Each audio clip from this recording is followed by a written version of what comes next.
The machine gun revolutionized warfare during the First World War. The firepower of an entire squad was now under the control of one man. Combat and tactics would revolve around it, but for all its strengths it was still far from perfect.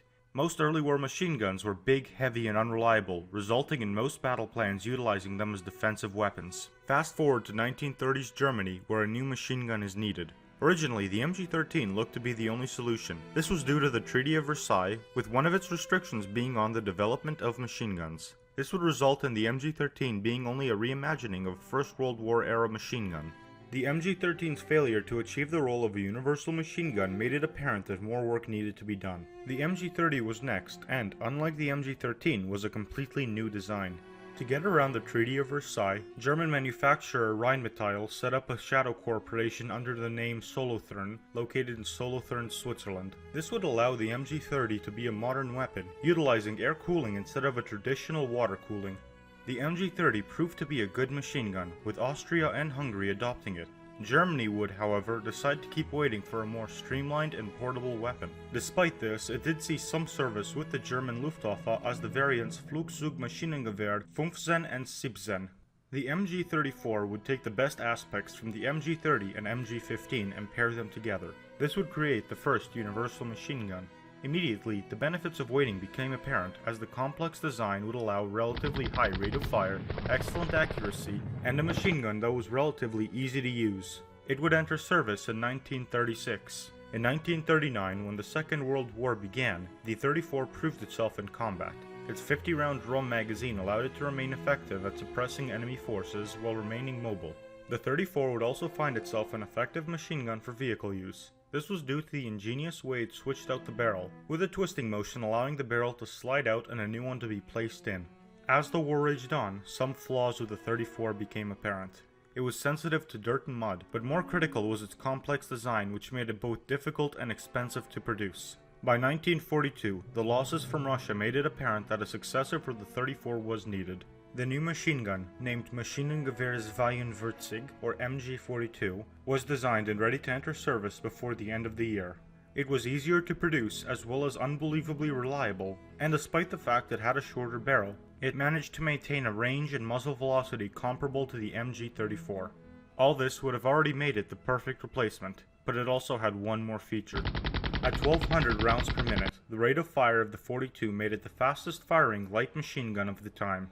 This would cause some negative effects on the gun, however, with poorer accuracy compared to the 34 as well as excessive vibrations. While some attempts were made to fix these issues, they plagued the gun until the end of the war. The 42 would become loved by the Germans using it, as well as feared by the troops opposing it. It would go on to be known as Hitler's buzzsaw among Allied troops due to its ability to cut through troops with no effort. Among the Soviets, it would be regarded as the linoleum ripper. This was due to the sound it made because of its rate of fire. The Germans would regard it as Hitlersaw or Hitler's bone saw. This again was due to its ability to cut through enemy troops like a knife through hot butter. The 42 proved to be a much more effective weapon than originally planned, but not just in a fighting role. It would become an excellent psychological weapon, with even the noise enough to destroy the morale of enemy troops. So how is this a competition? The video was called "Was the MG-42 truly better than the MG-34? Doesn't all of this show that the MG-42 was obviously better? Simple answer, no. When it came down to it, the MG-34 was never truly able to be replaced by the 42. This was due to only one reason, the barrel changing method. Changing a barrel on the MG-42 would work by sliding the barrel out to the side. This would create a problem with its implementation in a lot of vehicles. All vehicles designed with the 34 would have to be completely redesigned for the 42.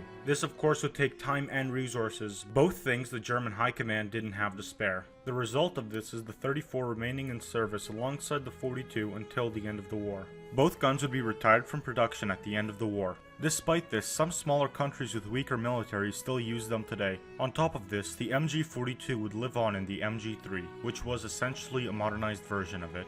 Alright, now that we know the history of both guns, let's rank them to see which is better. The first category is range, and both get 5 out of 5. With the right equipment, they could be used to engage targets up to 3.5 kilometers away, or just over 2 miles. The second category is accuracy. The MG-42 was worse than the 34 due to its rate of fire, so the 42 earns 4 out of 5 and the 34 earns 5 out of 5. The third category is reliability. Since the 34 was sensitive to mud and dirt, it would jam more frequently. This means the 42 earns 5 out of 5, while the 34 only earns 4 out of 5.